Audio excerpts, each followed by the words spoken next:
The 2000s was an exciting decade for the Texas Rangers, and Kevin Mench was one of the reasons why. He was drafted in 1999 out of the University of Delaware and climbed through the ranks of the Rangers farm system, breaking into the big leagues in 2002. He played in 110 games that year and was impressive enough to warrant consideration for American League Rookie of the Year honors. Around that time, the veteran superstars of the Rangers were getting ready to pass the torch to the future of the club. Guys like Michael Young, Mark Teixeira, Hank Blaylock, and of course Mench himself. In 2005, Mench and those other guys gave new meaning to the term Power Rangers. That year, 7 players hit at least 20 home runs, and 9 had at least 15, the latter a feat that had never been done before in Major League Baseball. The following year, Mench accomplished a Major League feat all on his own, becoming the first right-handed batter in history to hit a home run in 7 straight games. Later that season, Mench got traded to the Milwaukee Brewers. He'd bounce around from team to team over the next few years, including some playing time in Japan, eventually hanging up his cleats after just a handful of Major League games in 2010. While his playing days may be over, his podcasting days are just beginning. He's now the host of Big Head Pod on Dub Network, and today he was cool enough to join me on my podcast, Touching Base.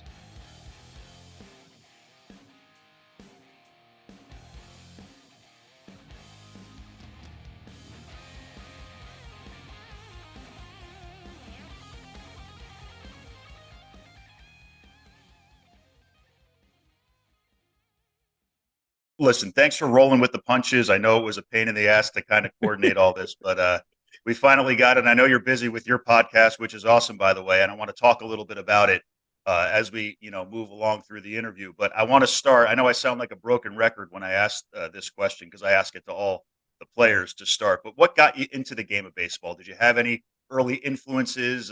What made you kind of fall in love with the sport? I had 2 older brothers, so they were both athletes, both played basketball, football, baseball. So, being the little brother, that's what you want to do. You want to, all right, monkey see, monkey do. I want to do what they're doing. So it got to a point where they went to high school. Their school was well known for football. Mine wasn't. So I actually played soccer growing up in the fall. We had seasons growing up. So I played soccer in the fall, played ice hockey in the winter, and I played baseball in the spring. Brothers were football, basketball. I could never shoot a basketball. I just was not very good at it. So that's the route that I went. And it always came down to the baseball. So they're 10 and 14 years older than I am. So as a kid, I'm 5, 6 years old, and they're throwing everything and anything they could at me. So, and that's how it always was. It was, hey, what can we do? Hey, throw whatever. It didn't matter if it was a rock, a stick, or something. I wanted something thrown at me. So I kind of just always wanted to be around them and try and learn from them. So that's how I just got into baseball. And then I got into high school. My parents said, all right, you got to pick one, hockey or baseball. So I always tell people bus rides across Canada or bus rides across the U.S. That's an easy choice when it comes right down to it. But yeah, that age gap with your brothers, I mean, that really had to keep you on your toes and probably push you to be a better athlete in the long run. So you go to University of Delaware, Blue Hen, beautiful campus down in Newark, by the way. I've been there. You get drafted, I believe, in the 4th round. What was the anticipation like that day while waiting for the call? Or did you have an idea of what was going to happen that day? I mean, you always hear rumors of where you can end up, right? They give you so many options. And I was told by some friends of mine that, so at Delaware, there was a lot of guys that played minor league baseball. A few made it to the big league. So just hearing from them, they told me, just get away, go. So I went and played golf the day of the draft. And I actually got the call probably 4 or 5 holes in that I had been drafted by the Rangers. So it was just one of those things where just get out and get your mind off of everything. So that's the advice that I got from them, and those are the guys that, and I think that helped my career of having guys that played almost at every level. One, how to handle myself, especially around professionals, and then, what it took to get to that level, right? Because that was my motivation. Nowadays, kids, everything has to be incentive laden for kids to yeah, I'll do X if this. Wait, yeah, there's got to be some kind of positive reinforcement now, as opposed to just wanting to do it on your own. Yes, as opposed to, hey, I'm going to be better than you. What do I need to do? Exactly. And that's old school, and that's the way it should be. I would love to see things go back to that. So you get drafted by the Rangers, and you, I believe, you get called up to the big leagues in April of 2002. Do you remember when you got the call to get to the big leagues? And did you expect that it was going to happen? Because it happened relatively early in the season. So did you perhaps know beforehand that you were going to be the everyday player in 2002? I had no idea I was going to get called up. We were in Colorado Springs, and our manager at the time, Bobby Jones, who is from Elkton, Maryland, which is right down the road. So I walked in the clubhouse and he goes, "Where's that big head?" And he used some choice language. Big head. Go. I said, "What's up?" He goes, "You pack your shit and get out of here." I said, "Why?" What? He goes, "You're going to big leagues. Go." So I grabbed my stuff, went back to the hotel, went to the airport, flew in. I think the game that night, actually, no, I think I got here about the fifth inning of the game. So I wasn't on the roster yet. I think so. I watched the game the next night. I think we got rained out. So my family actually had a day to have an opportunity to come in for the game. Right. Yeah, it's funny because a lot of the coaches, when they say, you're going to get called up, they make it sound like something bad's going to happen. Like I remember I interviewed Denny Nagel and he thought he broke curfew or something, but then they get the pleasant surprise at the end. So that had to be pretty cool. Well, I think it helped a little bit. I had a good spring, but knowing Bobby Jones at the time, that's just the way he is. He just, I mean, the guy spent time in Vietnam. You would, just hearing the stories, listen to him, and he played at the big league level as well. So knowing that, one of the best coaches I ever had throughout professional baseball, and like I said, being a local guy. I mean, Elkton's, right across state line from where I grew up in Newark. So just having that and having a guy that, you said a little bit better rapport because where we grew up. So, I mean, knowing that and trusting him that it was going to be, but granted, if I'm, 31, 32 and you're getting that call, that's when you're, oh gosh, okay. Is this going to Bull Durham, right? Kevin Costner's type. So yeah. Is it going to take a turn? Absolutely. Yeah. But all right. So in 2002, it's an interesting dynamic because a lot of the 90s stars from the Rangers came back around that time, 02, 03. You had guys like Rafael Palmeiro come back. You had Juan Gonzalez come back. Ruben Sierra came back. And obviously, Ivan Rodriguez was still on the team. But then during that time, you had the new Texas All-Stars kind of making their way to the roster. You had Michael Young, back in the days of Hank Blaylock. Teixeira was in that group. Mark Teixeira was in that group. Mark Teixeira was the other big one. So my question now is, what was the dynamic like between the young guys and the older guys? Did they keep to themselves, or was there a good chemistry there? Some of the unwritten rule when I was coming up at that time was be seen, not heard. Right. But that's just not my personality. I told you earlier about having two older brothers. So I kind of gravitated towards the older guys, the Kenny Rogers, Ishmael Valdez, Herbert Perry, guys that are here that were in, that have been around for a while and understood. They would keep me in line, but they also knew they could razz on me a little bit too. My bench coach, Terry Francona at the time, so hopefully I'll get a chance to see Tito this week. The Indians are in town. And seeing that and seeing these guys, but knowing and understanding that that's just not my personality. You're not going to put me in a box. Right. And granted, I took heat for it, but some guys were that way. Some guys were kind of quiet, but I was always the guy, even in high school and college. I wasn't just with baseball guys. I wasn't just with outfielders on the team. I was with the pitchers, with the infielders, just trying to learn, taking as much in as I could. Go as apart from this generation now where they just want information as far as telling them what to do as opposed to actually just listening. Right. So I was able to do that. Alex was here who really looked out for me more than anybody, and then you had the different group of guys, Pudge, you talk about Ruben Sierra, Raffy and those guys. We're still really good friends to this day, and it's because of that, those guys helped me with, throughout my career. I got a chance to play with Pudge at the beginning of my career and at the end of my career. So it was see those guys and be around them, but also just to learn and and watch. And sometimes I think this generation just needs to just sit and watch, get off of a computer and actually physically sit in front of somebody and talk and watch, because that's the best way. I mean, you look at the game now, what are guys doing? They're in the dugout, they're on their computer, as opposed to actually just sitting there, taking it all in, learning, what is a pitcher thinking at this time, right? Sitting next to a pitcher in the hey, what would you, what are your thoughts? Just different guys, but you also find guys that are similar style of batting, right? So, how did he pitch you this time? So you kind of learn, but I just see that's gone. But those guys were good at kind of corralling that within that young group that we had coming up. Yeah, and real world experience is always going to beat any other kind of training to get. I mean, you look at a simple example like college. I mean, 4 years of college, I learned more in the real world than I ever would have learned in college, and it didn't prepare me for the real world as much as the real world did. So it's the on-hand experience where you're really going to get something, as opposed to trying to study stats on a Yes. computer. So um, another big piece of the puzzle in those excuse me, early to mid 2000s days of the Rangers was Buck Showalter. Now, Dusty Baker finally won his World Series last year. We were all happy to see it happen. Buck Showalter is the next guy I would like to see that happen with.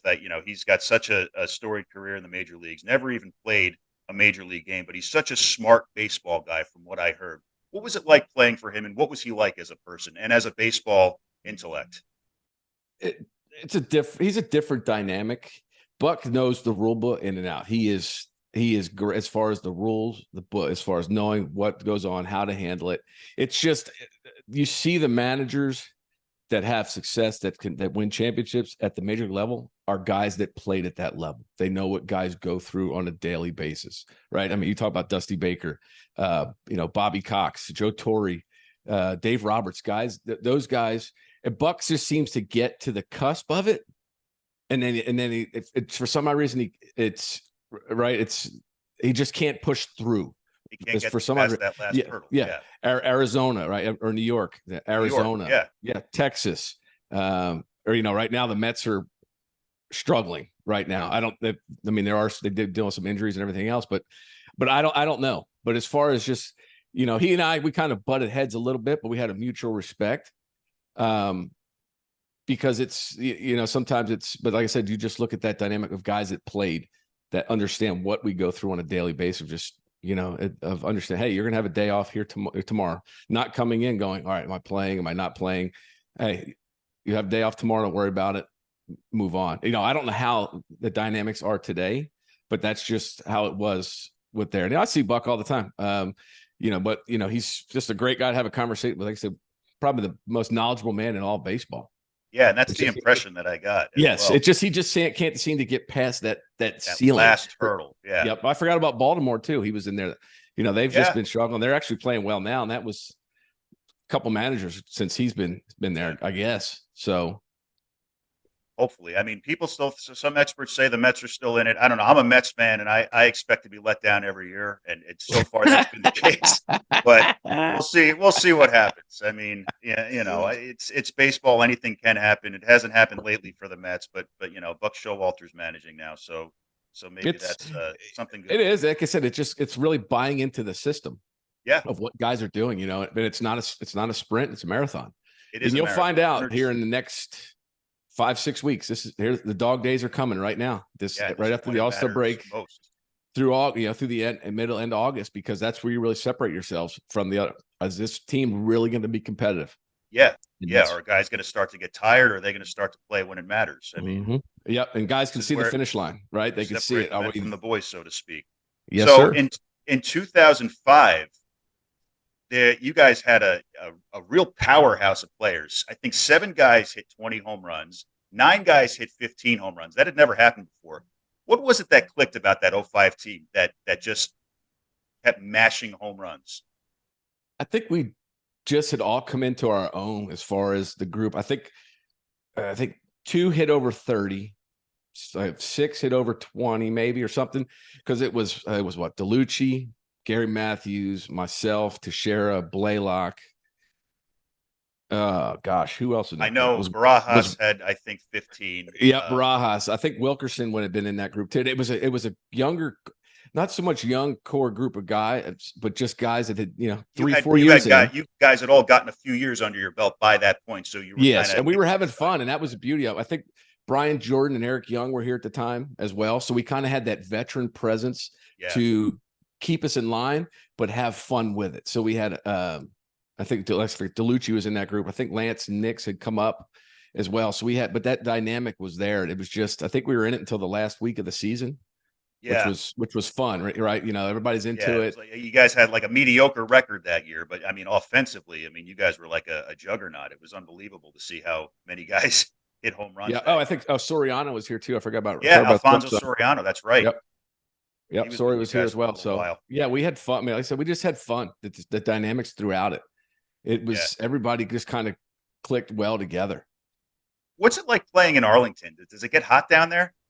It's 107, I think, today right now. But when we were at Globe Life Park, I think it's Globe Life Park. Globe Life Field is a new one. Globe Life Park, which is where we were, the ballpark we kind of built up to the heat as far as, now being outside, your body just got acclimated. It was the teams that would come here. Houston, for instance, they would play a day game on Saturday and they would just be out there melting in the heat. We were able to really endure it. And that's part of, you go into the off season. All right, how'd my body feel after that? Right. I adjust my regimen in the wintertime and come back to doing it again. Now it's, everything's baseball to me is meant to be played outside.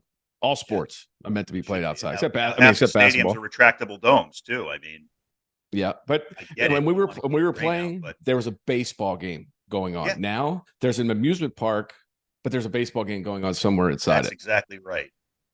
And that's right. why It takes away from it. Yeah, that's why a stadium like Wrigley Field is my favorite, because it doesn't have all those new commodities that don't make it feel like a ballpark. It feels like a ballpark. Yep. Yep. The Yankee Stadium. The Yankee Stadium. Now. Yeah, Yankee Stadium they kept the same dynamic, right? You still have your bleacher creatures out in right field, which were probably some of the best fans, second best behind Cubs fans, as far as their ingenuity and their creativity is what they were saying. But just it keeps your focus on the baseball game, right? Not all the other things that are out there. That's a great point. I actually really never thought about that. I mean, there's a lot of stuff to accommodate the fans, but at the same time, you're taking away from the action on the field, which is why you're there in the first place. I don't want to go to a carnival and then watch a base. I go to a carnival to watch the carnital. I go to a sporting event to watch the sporting event. It's a great point. Fenway Park is another one. They kept it old school. Oh gosh, I don't know if you've ever sat in those seats. I when they did this, the seats behind the 2013, my wife and I went, and we did the standing room only behind the Green Monster. That was really, really cool. Yeah, those seats, there's no room in there. Somebody like me barely sits. I mean, you're hitting the seat in front of you. There's no room, but it's got there's not a lot of seats. I think it's the smallest capacity stadium as well. Yep, but it's got the history and nostalgia in it for sure. But it is nostalgic. Yeah, absolutely is. So it has that smell. It has that smell. It has that old school smell too. Just kind of like Wrigley. Yep. The beer, the stale beer, but that's what makes you love, coming out to the ballpark. Exactly. That real life feel. So I want to talk about in 06, where you made history as an individual player. 7 straight games with a home run, first right-handed batter in the history of baseball to do that. Did you feel more locked in during that 7-game stretch than you had at any other point in your career, or was it just a freak occurrence? Because I want to also add that it's not like you went 1 for 4 every game. You batted .414. I think you were 12 for 29. You struck out twice in 30 plate appearances. So you were absolutely on fire. Was something clicking for you during that 7-game stretch? Or, again, was it just a freak occurrence where it just worked out for you? I at the moment, I never really thought about it. I just remember the media, as the days, back, continued, and they come, I said, what is it? What are your thoughts? I go, I'll be glad when this is over, so you guys will leave me alone. But I never really thought about it. I know, Michael Jordan always talks about being in a zone where you're just not thinking about anything. I was never really thinking about anything other than just trying to do my job. Yeah. And it just happened to be a moment of where, history was made at that point. I didn't think about, in hindsight now, when I could have tied the record for major league record for lefties. Yeah. I would have tried to go up there and try to hit a home run. In hindsight, yes, but that wasn't the benefit. That would have, it would not have helped our team at any point really doing that, of trying to think about myself at that moment. I actually still have the ball. It's up on the shelf here. It actually hit the railing and came back on the field. I had number 7. Rangers have number 6, so it was done here. I had the discussion with right after it happened. The Yankees were in town. I was talking with Don Mattingly about it with his streak, and he actually did his over the All-Star break. So you talk about time off. So he had rest. Yes. I don't know if he played in the All-Star game that year, but still, I mean, baseball players are creatures of habit. I only had 1 off day. So and actually what happened, I had come home, I had turf toe. I'd come home, gotten an injection. Yeah. We were in Anaheim, came home, flew back to Seattle. The last game in Seattle, I hit a ball, went about a foot from going out left field. My bat broke and ended up, I think, with a double. And then the streak started the next night. So I was a foot away from 8 straight. Yeah. Going back to it. So I mean, it was just one of those things. Like I said, I never really thought much about it Yeah. until after the fact. And it's much easier to look at it and think how cool it was in hindsight when you're looking at it from the outside. And like a stat head like me is going to look at it from the outside and say, "Oh my God, he's one away from the record." Meanwhile, you're in the middle of it, living it, and you're not thinking about that stuff. You're just thinking about winning ball games. And that's one thing I never really thought about any of it. We were at a charity event, it was probably 10, 12 years ago, and a guy had come up to me and he showed me a scorebook. And he goes, Did you ever know this? I said, "What are you talking about?" I just looked. He goes, "You had hit a home run in 3 straight innings." I said, "What?" He goes, "Yeah, against the Angels, you had hit a home run in 3 straight innings." He said, "That's only the second time in American League history that's ever been done." I said, I never even thought about it Yeah, I mean really at that that's moment. obscure. Yeah, And how can you think about it? You're in a pennant race. You don't yeah, even want to think about stuff you're like that. just, yeah, it's one of those things in hindsight. You go, "Oh yeah, here it is." But it seems to do that. And then I think I had the 50,000th hit in Rangers history, and then I got traded the next day, and it was against the Yankees. I think I got traded the next day. Well, how was it to get traded and have to leave the team that you made yourself a name with, and guys that you came into the major leagues with and played with them, and all of a sudden you're leaving in '06. Was that tough? A tough pill to swallow? It is. I mean, you think about everything you've known, and it's right here, and then all of a sudden it's, "Hey, get your stuff. You got to go." Wait, what? I got to, and then I've got to get everything out, go, and then try and pick up where you left off with everything that ever known here, the fans, your teammates, and Yeah, it's tough, but it's also now knowing that there's a mentality to it. I had this, I talked with Lenny Harris about this, being able to pitch hit and come on and be able to do this kind of stuff. It's a mentality you have to have. Jeff Cirillo was one of my teammates when I got over there, and he said, "Yeah, it's tough. Some guys can deal with it, some guys can't." I think that I struggled. I think for the most part after the trade, and the next year I platooned with Jeff Jenkins, had a better year, but finally being able to just get ingrained into the fan base there, right, and grow with them, right. You're yeah, trying to yeah. do everything else, and it was tough for sure to do it. I mean, mentally, physically, you're just, oh my gosh, right. Hey, just think about it right now. I might pick your stuff up. You got to go. You're Yeah, moving. Where I'm going? it's What? true. I mean, not only are you leaving the place you called home for 4 years, but then having to uproot yourself and then get accommodated to a new place. And you did that a few times over the end of your career too. I mean, and depending on whether or not a player has family, that's got to be tough. It is. Oh, yeah, especially if you had. I was fortunate enough to. I didn't have little ones until the end of my career. But I've had discussions with guys. Eddie Murray, he goes, I waited till I was done. I mean, you look at Derek Smart. Jeter. Yeah. His same thing. Jeter's girls are probably no same as Jeter's mine, another eight, one. 9 years Smartly old. weighted. Exactly, because it's a lot. It takes a lot from you, and if but you also miss a lot of stuff too. Think about it. When was our season starting, and when was it? It's ending in September. We're missing first days of school. Graduations, little league games, First days of school. first days of school. We're fortunate enough there aren't a lot of big holidays that Christmas, Thanksgiving, those holidays, but you still miss. I mean, Easter Sunday, you're missing time with. Yeah. So you're missing a lot of stuff. And that's why I always said I always wanted to watch my kids grow up.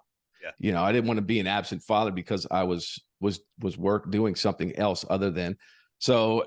And it's tough. You see these guys, they've got 3, 4 kids and they get traded and you're moving this and that. And it can be tough. It can wear on families. I think baseball players have the highest divorce rate of any sport. Yeah. I'm not surprised. It's the longest season. But a lot of guys I talked to said, they knew when the time was up and they wanted to, be present in their kids' lives again. So I'm happy to hear you say that because, that's the way to do it. I mean, family comes first. Yep. So it's tough, but, family just comes first. But so in 2009, you go to Japan. And I know I interviewed Kip Gross, who also played a few years in Japan. And I know you interviewed Kip Gross as well. What was it like there? I mean, in terms of the difference in how baseball is played, I'm sure there was a language barrier. How difficult was it to pick up and play there? So, well, one, the language barrier is that you had interpreters. You had guys in your team or some English speaking guys that were there as well. Right. But it's just like baseball here. The Latin players, the Japanese players, they taught you the bad stuff first. All the bad, right? That's always how it's always been. You learn that stuff. And my agent at the time had told me, he said, look, you can look at it one of two ways. You can either fight it or you can accept it. And I thought to myself, I said, you know what? You're right. So went over there, tried to really, but ingrain myself and with that and everything else. But baseball there is played completely different than it is here. It's more regimented as far, here they have cones set up. As Americans, we run to the cone and run back. They would stand at the cones, make you run around. It's almost run military style. Yeah. People ask me, have you've seen Mr. Baseball? With Tom Selleck, that's one baseball movie I've not seen. That movie is exactly what it's like in Japan, playing baseball over there. That's how it's run, and it can be difficult. On the Japanese players are spring training are there from 9 to 5 at night. The American guys, we're out by 12:30 just because it's just a different way of life of how they're raised baseball wise over there. So it was different. But they expect you to be Babe Ruth when you go over there. They expect, but like you're learning a whole new system. You've got to learn all these new pitchers, how they pitch, right? It's a lot to take in. Different. So, I mean, yes, it is. So there's some guys that have gone over and had some huge success. Tuffy Rhodes, one guy went over there and had huge success. And, basically he was, endeared to that whole fan base. He played probably 10, 12 years over there and had great success. But notice they never let an American break any of their records. I think Tuffy was close to the home run record. They wouldn't pitch to him. I think Alex Cabrera. Remember Alex Cabrera? Played with Arizona. He went over there and they wouldn't let him tie the single season home run record or something. Oh yeah, they don't like foreign born players to break their records for sure. Wow, strict over there. Yes, that's interesting. So talk to me about your podcast. I watched a little bit of it. I think it's great, but tell the viewers what its focus is, who you have on, and what it's all about. So our network, the Dub Network, was created by a couple of guys that are around here, Tom Fireover and Spencer Bass, guys that run. They work for a sports agency that they do deal mostly with extreme sports, and they came up an idea of covering all the major sports here in the DFW area. I do the baseball side. Craig Ludwig does hockey. Derek Harper does the basketball, and then Isaiah Stanback and Nate Newton do the football. So that's just how it kind of came about. Mine's, I don't always deal with baseball. I did in the beginning to get it going. Now I'm just trying to find stories about different guys, about entrepreneurs. I had Chris Gronkowski on talking about the ice shaker bottle he created. A guy, Taylor Artman, came up with this surf and turf golf stuff, attire and everything. I had Mark Clayton on, former wide receiver for the Ravens, right here, come on about the Live headphones that he's come up with. I don't know if you've seen those. So guys that have different stories. I've had major league umpires. John Hirschbeck's been on here. Just different guys. It's more about stories, stuff that you can't Google. Hearing people just, have fun. Guys that I haven't seen in a while, but just being able to just kind of chop it up and and have fun. And that's just kind of where it's going. Will it take off? I don't know. I just like having fun, doing this. That's what I'm doing. And that's basically what I'm doing, catching up with players and getting to see their human side, because I've only ever seen them on the screen and on the field. But this is cool to see to bring the human element out of them, so to speak, while talking to them. And the names, they've said, well, you got to come up with a name. I said, oh gosh, I don't know. Because the big head thing's always been. I said, well, what about the big head pod? I said, oh, okay. So it was just something that I came up with. Spencer Bass and I came up with, and just ran with it. So let him kind of create the caricature and everything else. But it's just one of those things. It kind of, that whole Shrek thing endears people, I guess, to me. It was something that Rusty Greer gave me, and it's just. I was going to ask about that. That was Rusty. It was Rusty. Mm-hmm. Yeah, it was Rusty's fault. Because when it came out, when Shrek came out in, what was it? 01, I think. 01. Oh, yeah. So we were at spring training, and Rusty was trying to quit dipping at the time. So he had this bag, a duffel bag full of candy. So he's out there stretching. I'm just going through his bag, eating it, and he'd get all mad at me. And it's something with the whole Shrek thing came up, and I said, it'll never stick. As soon as we were done, he went over and told the media, and here we are. It's stuck. Mm-hmm. Well, it helped your post basically. Yeah. Yes. If nothing else. So do you have any involvement? I know you're busy with the podcast, but do you have any involvement with MLB currently? Just stuff here with the Rangers, living here in Texas. I did fantasy camp on Monday with the Hartford group. Tomorrow night, I will be going to alumni alley for autographs at the ballpark, but we do all kinds of stuff up there. They get us, they keep us involved a lot with a lot of community relations stuff around. There's a huge contingent of former guys that live here in the North Texas area. Right. Our alumni chapter has been running for, I think, 27 years now, run by Jack Lazorko, former pitcher. He's from Jersey. He's a Jersey boy.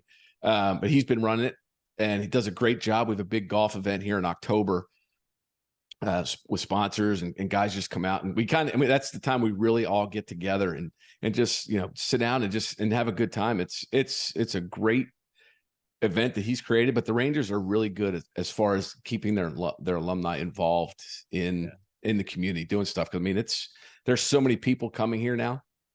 It's so it's a lot, very transit, just baseball fans in general.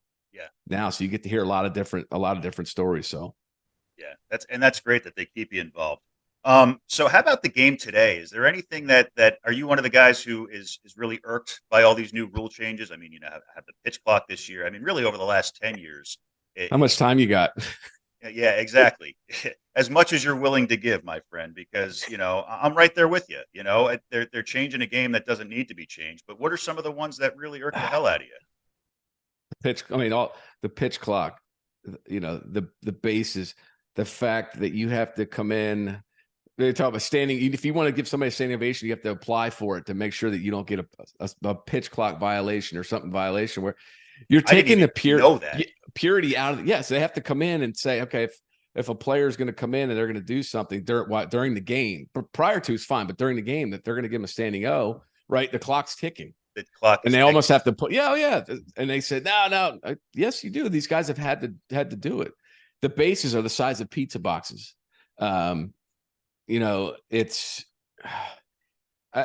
gosh, I just and they said that we have an American League, and we don't have an American League in National. No, we don't have an American League anymore. No, you lost the pitcher in the batting lineup of the National League. There are no two leagues anymore. Yes, that's simple. And people say, well, the pitch clock's great for the game, this and that, and people go, well, I can't go to get a concession because I come back and I've missed 2 innings. Yeah, that's another good point. And you're trying to endear people to a game that are casual fans that could care less. It's something to do. Exactly. The true fans are there. They're able to, they're starting the shift. Here's another thing. Really learn to use the whole field. Be able to strategize. You're entitling people. If I can't win, I don't want to play. Make an adjustment, right? Learn to, numbers are up. No, they're not. Guys are striking out at the way the game is played in general. I mean, I was talking about the pizza boxes. Okay.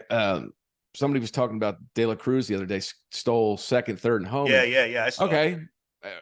Ricky Henderson would have stole, and I guess he's had 15 steals in first 30 games. Ricky would have stole 100 probably in that same amount of time. Yeah. They wanted theyese rules are, well, look at what he's doing now. Yeah. Okay. Go back to normal bases, not 3 pickoff attempts. And then they have to balk or whatever. Yeah. I get it. There are people that are human rain delays. But okay, those guys, if you do it again, you're gonna get fined. That's it. And then every time they multiply or get threatened to get tossed. I'd rather see that than an automatic strike. I mean, these automatics in baseball, it's not a sport for automatic things. The automatic strike, the automatic ball, the automatic runner on second base in extra innings. Ghost runners. Do you count that? Do you count that against the pitcher if he scores? And if you don't, it seems like it goes unaccounted for. It just exactly because who put it there? Who put the runner there? Exactly. Minor league baseball, they're challenging balls and strikes now. You're really the umpires. I played golf with one of the major league umpires a couple weeks ago. And we talked about you see the box on TV because that's what they base it off of. That box is not over the plate; it's in front of the plate. No, so if it hits the camera's on an angle, so it's not true. But yes, so they're getting judged off of something where there's nothing that normally you look at. Because when I played, you had some pitchers umpires and you had hitters umpires.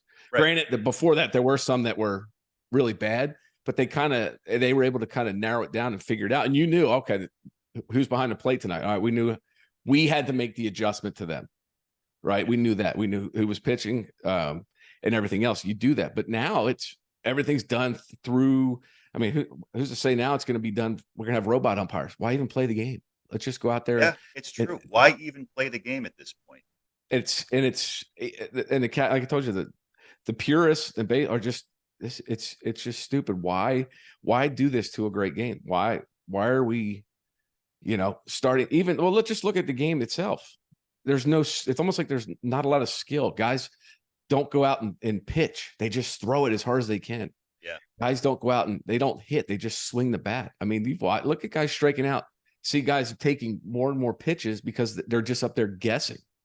They talk about the radar gun. I think there was somebody posted something. It showed a Nolan Ryan fastball back in the mid 80s or something, showed it. And then it showed side by side of this guy in Cincinnati who throws 104. And no one's pitch got there that much faster than this one, yet his said 104. Where the radar gun guns are reading different, or they're lying, or they were lying back. Yes, they're juiced. It said that Nolan's pitch would have been about 109, but that's what I mean. But you're drawing people with I call it analytics. That's how that's what it's about. It's about numbers. The pitchers, they come down and the coach has a card that has red or green if they're able to go today or not.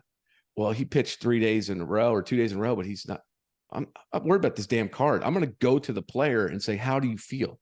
Exactly. So you have guys running the organization that never made it out of Little League, but I can control the game here.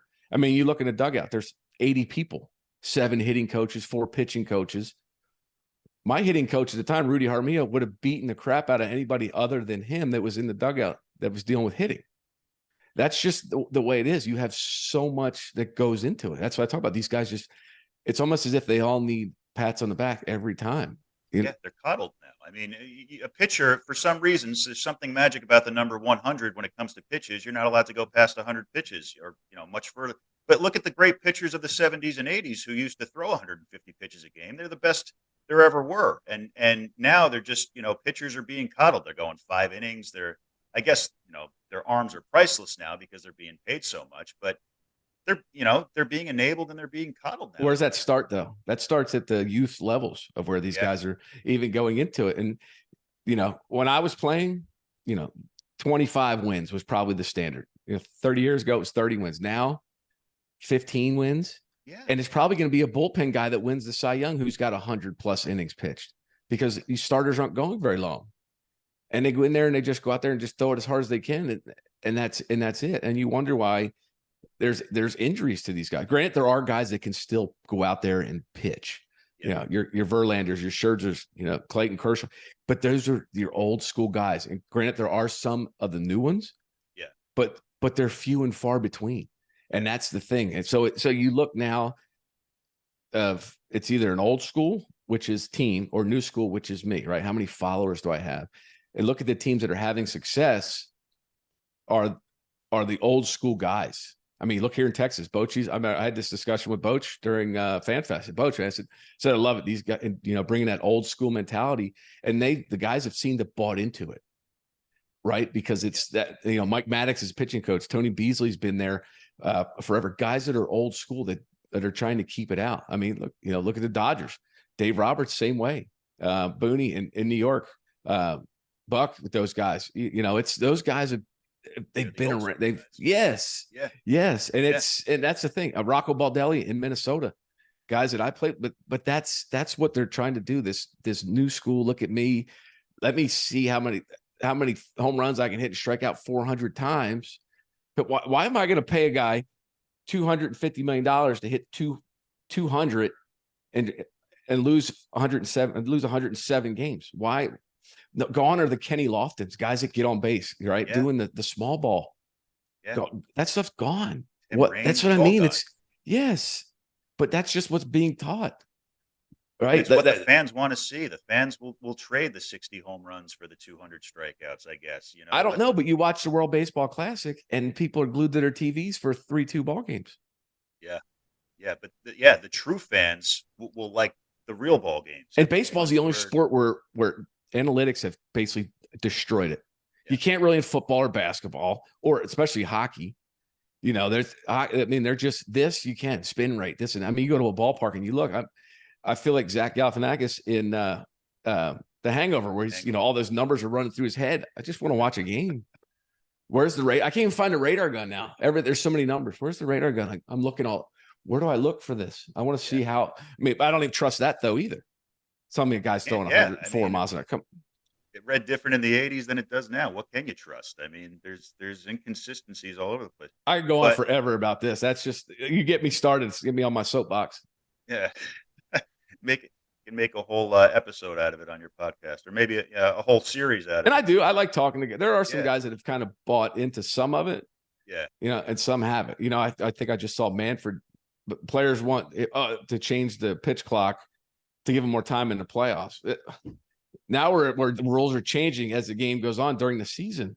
yeah. They're making it up as they go. That's what that opens up the gateway to. You start making all these rule changes. Well, then you're inevitably going to just start Just making like stuff up as you go. You talk about the Astros and the whole cheating thing and everything else. You open Pandora's box as soon as you start allowing the TV cameras in the dugouts and everything else, Yeah. right? You start. No, I'm sorry. As soon as you start allowing instant replay, you've just opened Pandora's box too susceptible, right? I think Yogi Bear said, if you ain't cheating, you ain't trying. I don't know if that was Yogi or not, but right, guys are always going to find a way to do it. Granted, Yeah, that was kind of asinine of being a trash can, but hey, you guys created this monster. Now what are you going to do, right? And that's oh gosh, it's been don't even going. And I remember Will Clark in an interview said, they got caught. It's as simple as that. It's been going on forever, but with the way things are going now, they're more susceptible to getting caught. So yeah. it's nothing that's changed in terms of how to beat the system and perhaps cheating here and there. But now people are heavily scrutinized for it because there's just cameras everywhere. Don't think it's even like PEDs. Yeah, Tell me, people are using PEDs and everything else now. You're an idiot if you think people aren't using PEDs right now in any sport. Because as long as somebody has the money to pay for it, doctors are going to find ways to hide it. Yeah, and that's what people don't want. That's what I mean. It's almost no, you can't. No, it's not. No, just stop. Just stop. It was even the guys that the minute guys were doing drugs back in the 70s and playing, going out in the field and doing it. So just stop. No. The game is not pure. It's never going to be, especially with the rules and the way things are changing. Who knows what's next? I mean, the baseballs are wound so tight. I'm surprised one hasn't exploded. The funny thing is, I'll always watch the game, no matter how much I hate it. But it's hard to. I can't watch it. It's so hard to watch. I mean, I can talk about it, but I just, oh my gosh, I see bat flips and cell phones falling out of pockets while guys are sliding into bed. I mean, really? That's just, gosh. Gotta go back to we could talk for hours on this. I would, yeah. The instances of stupidity happening on a baseball field, guys not knowing how to run bases. I've had middle infielders and catchers talk, the takeout slide at, being able to take out the catchers, just a part of it. Let us police the game. I had Greg Zahn on one time and I said, Zahn, he said, if that had been you, that we'd still be doing. He goes, absolutely. But it was Buster Posey. I know he go back to the slide with Chase Utley and everything. Okay. Suspend him for doing that. Don't kill the game because of it. Yeah. It's. And the people outside of the game are the people who don't play the game are the ones deciding it, which is the suckiest part. Yeah. Exactly. So you don't follow it as much as you did, but do you still have a favorite team? Do you have any favorite players or anybody you hope makes the playoffs this year or anything to that effect? No, I mean, I go to the Rangers game here, and I just, I know they're going through some TV stuff right now, trying to watch the games, but I just, doing it for 25 years and just sitting down and watching a game. I watch my son play, which is enough for me, but I'll go, I told you tomorrow night I'll be at the ballpark. I'll go see some of the guys batting practice and I'll leave and just come home. It just doesn't have the way it used to. No, but it's just like I said, you're seeing the guys that are there though, and go see the umpires and those guys, and then just leave and do it. Yeah. But as far as I know what goes on. My son turns on Sports Center and I'll catch it doing some stuff. But for the most part, it's But you asked me about the playoffs. The best part is the clock is something that gets lost in the playoffs. I know a lot of guys that I've interviewed. That's what I was saying. If it comes down to the bottom of the ninth, it happened in spring training, bases loaded, 2 outs, and you get called for a pitch clock violation, and you lose because of a pitch the pitcher didn't even have to throw, essentially an automatic ball or an automatic. And yes, and that's what I mean. It's maybe they'll just take it out. We talk about changing the rules. So I don't, the last few weeks of the season, I'll hear people talk, hey, it's this and that. Cause I mean, here you can't go anywhere without talking about the Rangers. Right. They're in first place, but I think Houston's right on their heels with it. But, seeing that coming down, or the teams that are on the cusp, and there's teams that are out of it and playing spoiler. Yeah. And then you get in the postseason, I go for those. I like the underdogs. I mean, look at this year. He had two teams winning, the Denver Nuggets first time winner and the Vegas Golden Knights first time winners. And I was hoping for that. My team's not in it. I'm rooting for the underdog.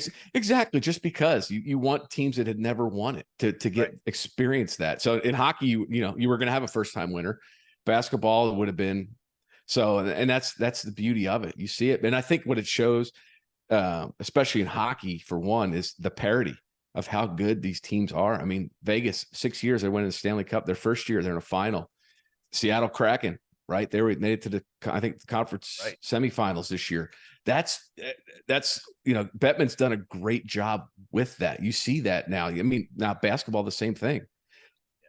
Football, really, it's just kind of, I don't know. That's the different union in itself, but that's what you like as a fan. I love hockey. I love football of that parity. Just watching those games and seeing that and seeing those teams have success in cities that really were dying for that. Now you talk about they want to have expansion for the NBA. Seattle, put a baseball team in Nashville. I know there's a AAA team there, but you got baseball going to Vegas now. So that's what I mean. That's what people want to see because they're drawing it in, but I think they're drawing it for the wrong reason, especially, or at least in baseball. Just come here. You can watch a game that goes really quick and blah. You're missing the purity in it. Pitchers hitting, that's gone. That's all gone. I mean, it used to be fun to try to figure out, do I keep the pitcher in the game or do I, pinch hit? There's none of that anymore. It's just DH. You don't have to worry about it. Other than Ohtani, it's everything else is just, I used to hit, but yeah. He's like the real life Steve Nebraska, Brendan Fraser from The Scout. I don't know if you ever saw that. Yeah, I remember that movie. Yes, sir. He's really fun to watch, I have to say. But we'll see what happens. I mean, the Rangers are one of those teams who still have yet to win a World Series. Maybe it's their year. We'll see. Yep. We'll see what happens. That's what I mean. They're the teams that you want to see. That them. Just because my team is out of it, I'm a baseball fan. I'll continue to root for a team that is an underdog for that particular year.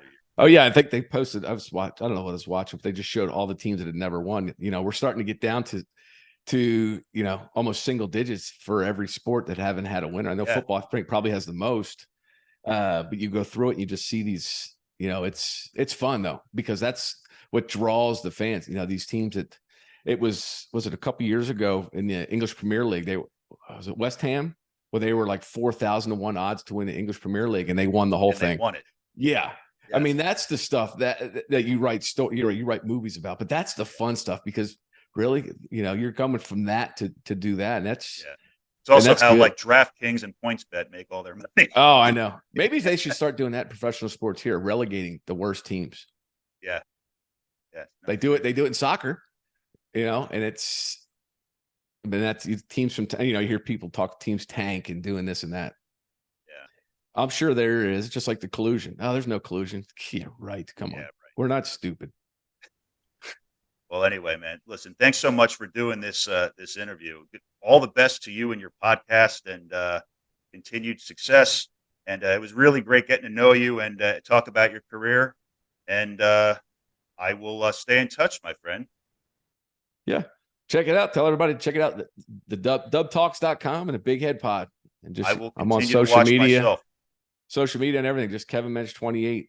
I don't know how to TikTok or do any of that stuff yet. Yeah, I don't. TikTok is even too young for me. I don't bother with. I do Instagram and Facebook. That's all I do. Yeah, Instagram, and now YouTube with Twitter. I'm trying to figure it out how to get it. I think it's varying ages depending on which platform you go to. So I'm learning how to do it as I go to. But it's fun. It's something to do. It's a cool hobby and. It keeps things interesting, asking for interviews, getting the interviews, then editing it all together and seeing it come to fruition. It's all a fun process. So I'm having fun with it. I'm glad you are as well. Yeah, so, that's what it's about. That's what it's about, man. Listen, have a great rest of the summer. Be safe, and we will stay in touch, my friend. Thanks so much, Kevin. I appreciate it. Thanks, Mike. I appreciate it. All right, you got it, pal. Take care. All right, thanks. All right. Bye-bye.